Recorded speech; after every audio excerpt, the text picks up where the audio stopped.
여러분은 외모가 중요하다 생각하시나요? 외모는 중요하지 않고 실력이 중요하다는 말 많이 들어보셨을 겁니다. 하지만 세상을 살아가는 데 있어서 외모는 정말 중요한 요소라 하는데요. 천억대 자산가 세이노님의 조언 함께 알아보겠습니다. 사람은 부티보다는 귀티가 나야 한다. 그저 졸부처럼 비싼 것들을 휘감는 것이 아닌 기품 있고 고급스러운 느낌이 나야 한다는 것이다. 대부분의 사람들은 이렇게 말한다. 외모보다는 실력이 중요하다고. 하지만 이 말은 틀렸다. 외모도 중요하고 실력도 중요하다. 나는 도덕적 문제와 관련해서는 사람들의 말을 크게 믿지 않는다. 교통신호를 지켜야 한다고 말은 하지만 실제 생활에서는 그렇게 하지 않는 사람들이 정말 많기 때문이다. 이게 바로 말과 행동의 이중성이다. 이러한 이중성이 나타나는 것 중에 하나가 외모는 중요하지 않으며 마음이 중요하다는 말이다. 말은 그렇게 하면서도 외모를 본다. 중국 당나라의 관리 선발 기준이었고 조선시대의 인재 판별 기준이라는 신원서판에서도 외모가 첫째 조건이었다. 정신의학에서는 사람을 한 가지 면으로 판단하면 정신이 미숙한 사람이라고 본다. 그러나 안타깝게도 우리가 사는 이 세상은 사람을 외모로 판단하고 있는 미숙한 환자들로 가득함을 명심하라. 바비 인형처럼 속이 텅 비어 있어도 예쁘면 뜨게 되고 가상의 인터넷 캐릭터 아바타를 치장하느라 정신없이 바쁜 것이 이 세상이다. 나처럼 내 멋대로 하고 다녀도 아쉬울 것 없는 사람이 아니라면 반드시 외모에도 신경을 써라. 여러 인간관계의 책을 보아도 사람은 외관이 중요하다고 외친다. 이 세상에서 살고 있는 한 자기 자신을 바꿔 변신하라. 머리 손질, 의상, 말투로도 당신은 변할 수 있다. 이때 부티를 내지 말고 귀티가 나도록 하라. 졸부처럼 돈과 상표만 걸치지 말고 귀족적 세련됨을 갖추라. 여기 외모를 가꾸는 방법이 있다. 깔끔하게 가꿔라. 꾸깃꾸깃 구겨져 있고 냄새가 나는 옷차림, 구겨 신고 지저분한 신발은 당연히 고급스러워 보이지 않는다. 깔끔하기만 해도 훨씬 호감 가는 인상이 될 수 있다. 부드럽고 온화한 표정을 지어라. 이목구비보다 더 중요한 게 표정이다.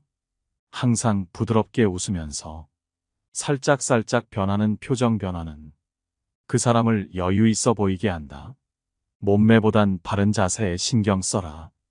항상 구부정한 등 어정쩡한 자세에서 허리만 쭉 펴도 사람이 달라 보인다.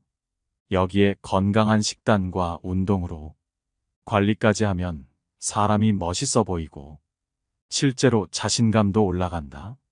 유행보다는 나에게 어울리는 옷을 입어라. 내 체형에 잘 어울리는 스타일을 아는 것이 중요하다.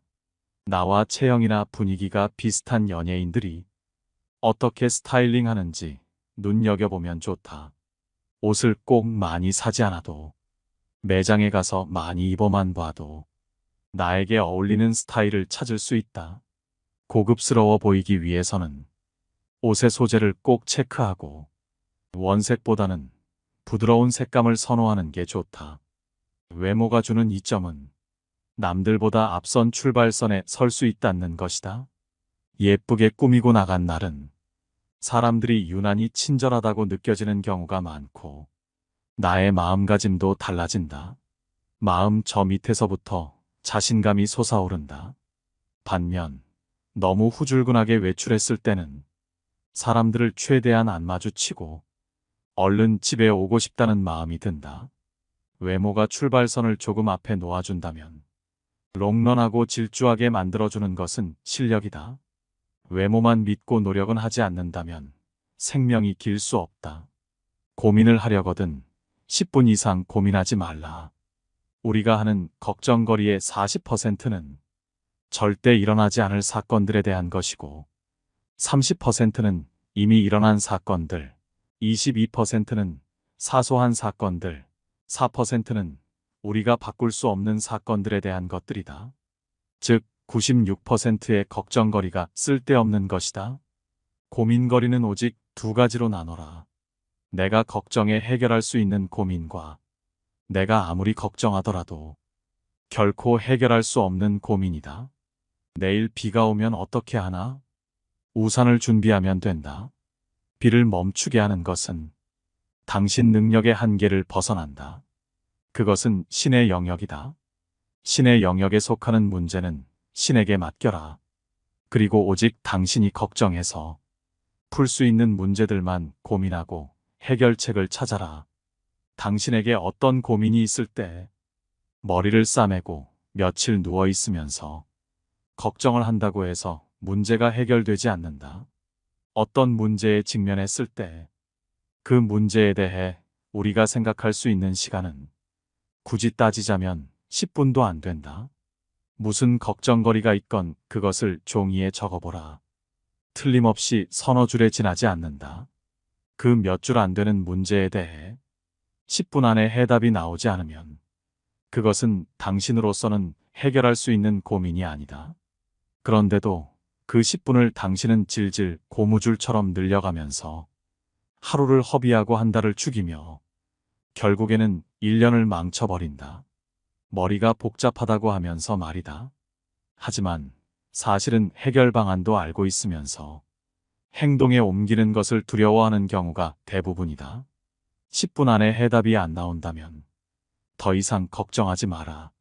새벽에 일어나서 운동도 하고 공부를 하고 사람들을 사귀면서 최대한으로 노력하고 있는데도 인생에서 좋은 일은 전혀 일어나지 않는다고 말하는 사람을 나는 여태껏 본 적이 없다.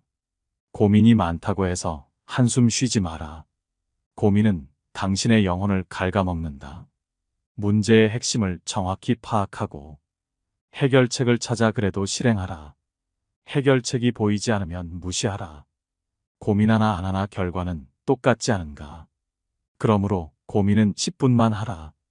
왜 문제가 안 풀리는 것일까? 그것은 당신이 문제를 풀려고 하지 않기 때문이다. 문제를 풀려고 하면 문제는 절대로 풀리지 않는다. 문제를 풀려고 하지 말고 문제를 없애려고 하라.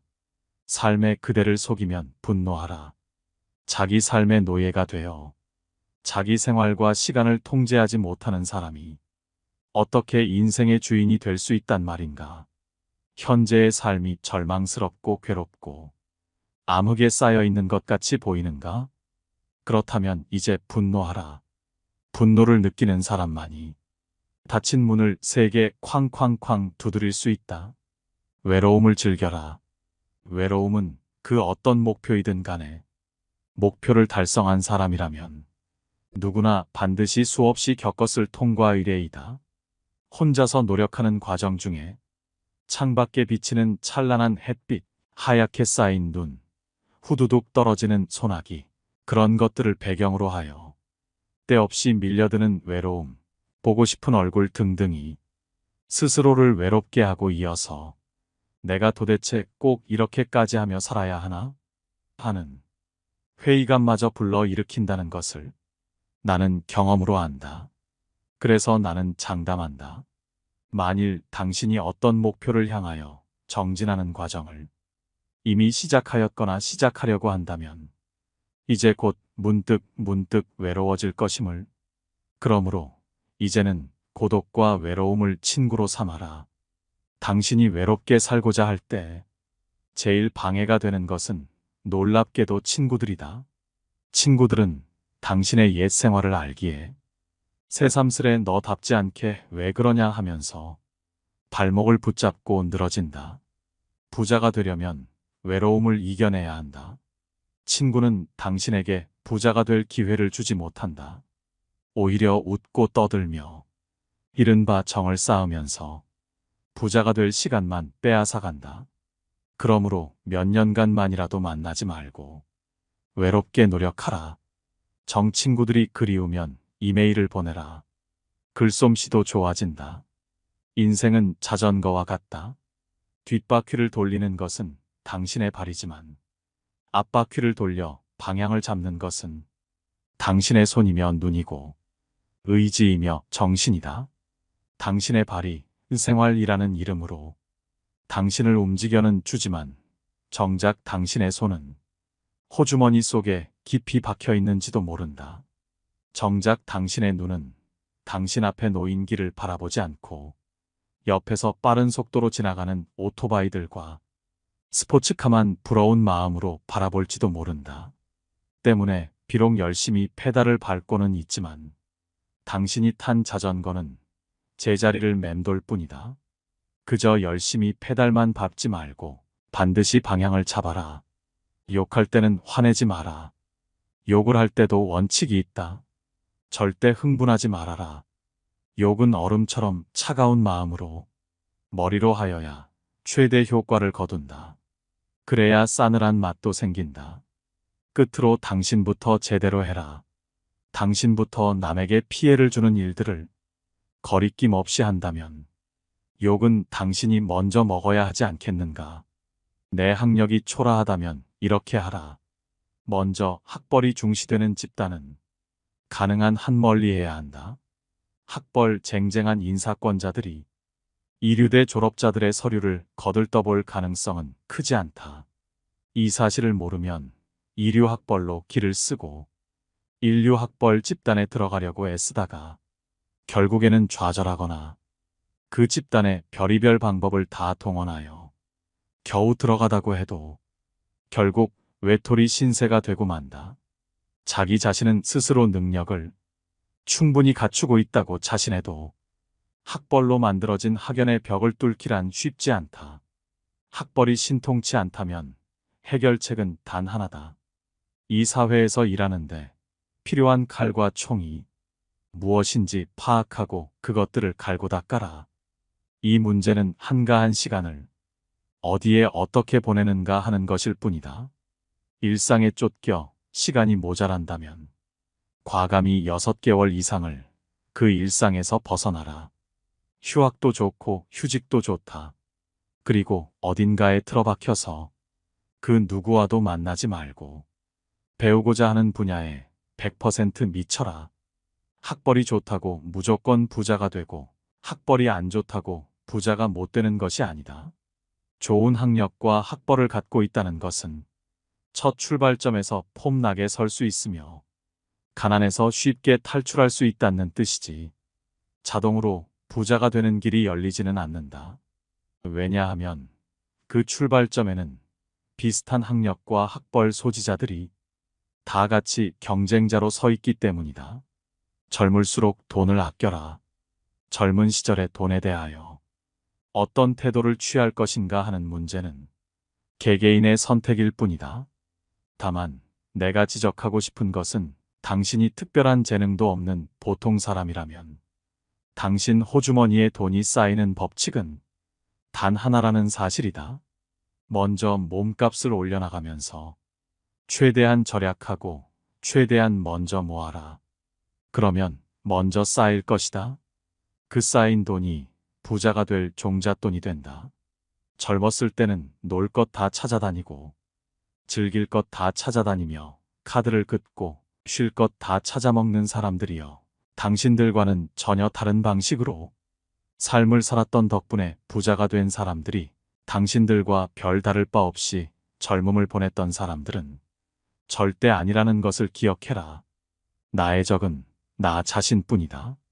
현재의 위치에서 미래를 미리 계산하여 보고 미리 포기하는 그런 사람들이 당신 주변 사람들이며 그들은 그저 일확천금을 꿈꾸면서 연예인이나 정치인, 스포츠 선수들, 컴퓨터 게임, 채팅, 명품 브랜드, 경마 등에 무지 관심이 많다. 당신이 하는 게임은 바로 그런 사람들과 하는 것이다.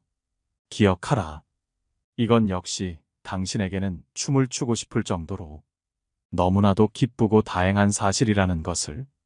이것은 마치 전쟁터에서 당신의 적군이 더 이상 싸울 생각을 갖지 않고 총을 내려놓은 것이나 마찬가지이다. 그런 적들과 싸울 때는 총도 필요 없고 그저 활이나 창만 있어도 이길 수 있지 않겠는가. 거창한 그 무엇도 번쩍번쩍한 학벌도, 대통령 친척과 친하게 지내는 배경도, 많은 자본도 필요 없다는 말이다. 이 사실을 빨리 깨달아라. 높은 성과를 올리는 생산적인 사람, 끊임없이 혁신을 꾀하면서 계속 발전하는 사람, 다른 사람에게 영향을 미치는 비중 있는 사람, 그런 사람이 되는 길은 오직 지속적인 관리와 노력밖에 없다고 말한다.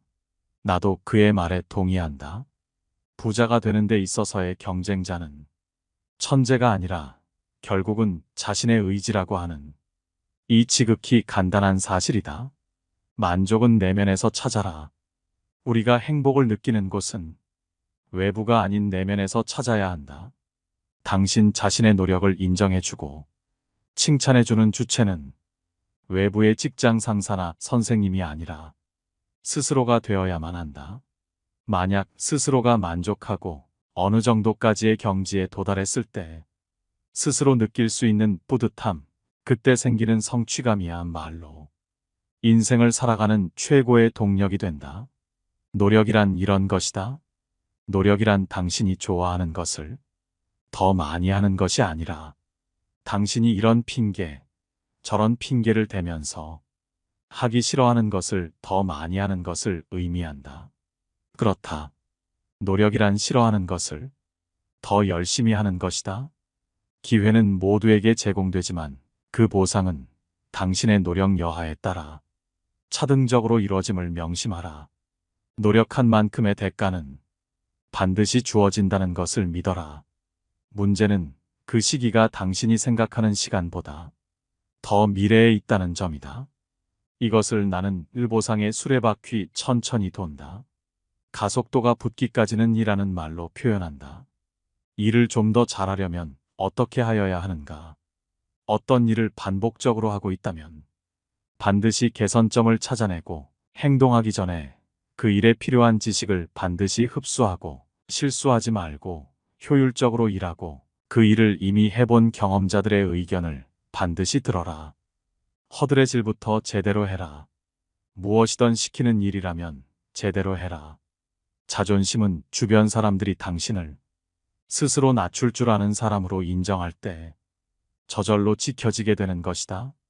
일 전체를 구석구석 빈틈없이 알고 스스로를 낮출 수 있는 사람으로 인정받으려면 허드레질부터 제대로 해라. 순간순간 충분히 몰입해라. 행복은 순간순간 충분히 몰입할 때 찾아온다. 가장 행복한 사람은 행복해지고 싶어하는 열망이 크지 않았던 사람이다. 길을 쓰고 행복을 찾아 나서는 사람이 오히려 행복해지기가 힘들다는 뜻이다. 가장 행복한 사람은 행복하기 위해 노력하지 않는다. 진정한 행복은 사람들로 하여금 몰입하게 만들고 도전하게 만들고 빠져들게 만드는 흥미로운 것들과 관련이 있다. 장담하건대 당신이 재미있는 것만 즐기며 시간을 보내다 보면 당신의 삶 자체가 조만간 재미없어질 것이다. 당신이 헛되이 보낸 오늘은 어제 세상을 떠난 사람들이 그렇게나 원했던 내일이었다. 오늘은 당신에게 남아있는 생의 첫날이다. 스트레스의 뿌리를 없애라. 왜 스트레스가 생기는가? 어떤 문제가 발생하기 때문이다. 그 문제는 어디서 발생하는 것인가? 일이나 인간관계에서 발생한다. 스트레스는 일이나 인간관계에서 발생한 문제가 풀리지 않아서 생기는 것이다. 왜 문제가 안 풀리는 것인가? 푸는 방법을 모르기 때문이다. 왜 모르는가? 책도 안 읽고 공부도 안 하기 때문이다. 문제가 있으면 문제를 해결하려고 덤벼드는 것이 올바른 태도이다. 문제는 그대로 남겨둔 채 그 문제로 인하여 생긴 스트레스만을 풀어버리려고 한다면 원인은 여전히 남아있는 셈 아닌가. 기억하라. 제초제를 뿌리는 이유는 뿌리를 죽이기 위함이다. 뿌리를 살려두는 한 잡초는 다시 살아난다. 스트레스를 없애는 가장 정확한 방법 역시 스트레스를 주는 문제의 원인을 파악하고 그 원인을 뿌리째 뽑아버리는 것이다. 장담하건대 그 모든 원인은 일이나 인간관계에서 발생한 문제를 어떻게 해결하여야 하는지 모르는 당신의 무지 그 자체이다. 즉, 외부적 상황 때문에 스트레스가 생기는 것이 아니라 그 외부 상황을 어떻게 해야 헤쳐나가는지를 모르고 있는 당신의 두뇌 속 무지 때문에 생긴다는 말이다. 그리고 그 무지함의 뿌리는 바로 게으름이다. 스트레스를 해소한답시고 빈 맥주병을 쌓아가지 말고 문제를 정면으로 돌파하라. 절대 회피하지 말라. 책을 읽고 방법론을 찾아내라. 그게 바로 스트레스를 없애는 제초제이다. 우리는 왜 절망하는 것일까? 미래의 상황을 현재의 처지에 비추어 미리 계산하기 때문이다.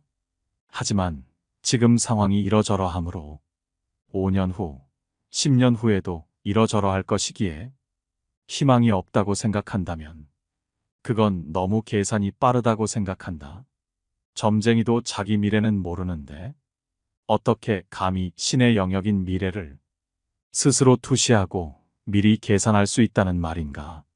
부자가 되려면 미래 방정식에 지금의 처지를 대입하면 절대 안 된다. 결코 그런 짓을 하지 말라. 절대로 내가 이걸 배워서 어디다 써먹겠어? 내가 이렇게 한다고 해서 무슨 소용이 있겠어? 하는 따위의 생각은 추호도 갖지 말라. 그건 역시 미래 방정식에 현재의 시간을 대입시키는 어리석은 짓이며 패자들이 즐겨 사용하였던 핑계에 지나지 않는다. 이런 말을 들은 적이 있다. 3번은 질리고 5번은 하기 싫고 7번은 짜증이 나는데 9번째는 제가 잡힌다. 제가 잡힌다는 말은 일에 리듬이 생겨 묘미가 생긴다는 말이다. 즉, 피곤을 가져오는 노동기 아니고 재미를 느끼게 되는 단계인 일이 되게 된다는 말이다. 단순한 노동이 아닌 나의 일을 해야만 한다. 절망할 시간이 있거든. 그 시간 속에서 가치를 찾아라. 지금까지 세이노님의 저서 세이노의 가르침에서 발췌한 지혜를 알아봤습니다. 어떠셨나요? 이 지혜가 여러분께 도움이 되셨길 바랍니다. 감사합니다. 깨달음의 광장입니다.